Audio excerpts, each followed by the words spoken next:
ดีพ่อแม่พี่น้องบ่ทุกคนเนาะที่ว่ามื้อนี้สิไปแนะนำการเลี้ยงแหนแดงเนาะ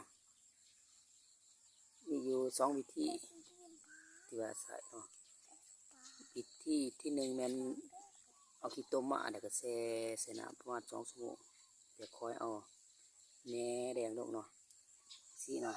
สิเฮ็ดให้แหนแดงนี่เขียวงามอุ้มทุ่มเหมาะสำหรับการให้ไก่กินเนาะ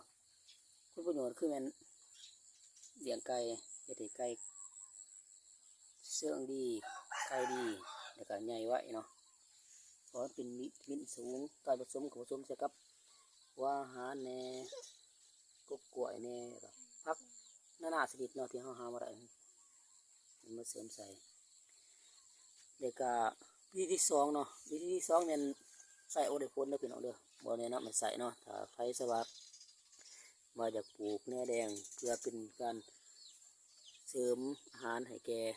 น้องเป็ดน้องไก่เฮาเนาะหรืออาหาร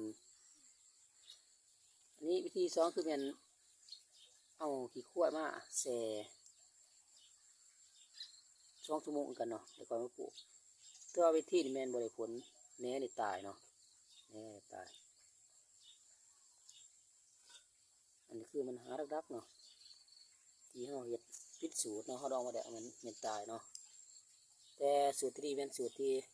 ใส่ขี้ต้มนะพี่น้องเด้อใส่ขี้ต้มแช่เฮ็ดแหนเฮานี่งามออกดอกเลี้ยงกันเป็นแถวใส่ละไอ้คืออย่างไรได้เนาะเดี๋ยวก็จุดสำคัญเนาะอย่าตายกันไม่ได้มือเขาบ่สะอาดต่างบ่แต่ว่าต้องหาของกังนั่นเลยพี่น้องเด้อเป็นหมกยังก็ได้เพื่อว่าให้มัน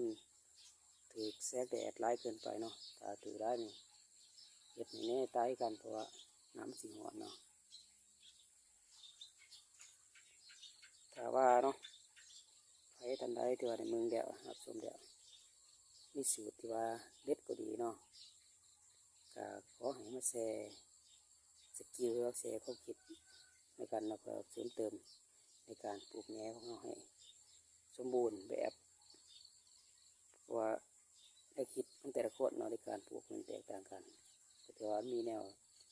วิธีปลูกที่ว่าเด็ดก็ดีเนาะ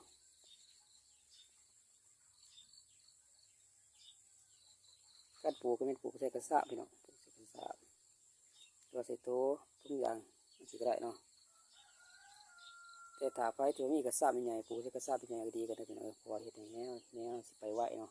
คือสิแล้วมันโตหน่อยได้เห็ดอย่างเงี้ยไปสะเนาะมันเต็มแล้วเนี่ยแต่ว่าไม่ได้ไปเนาะ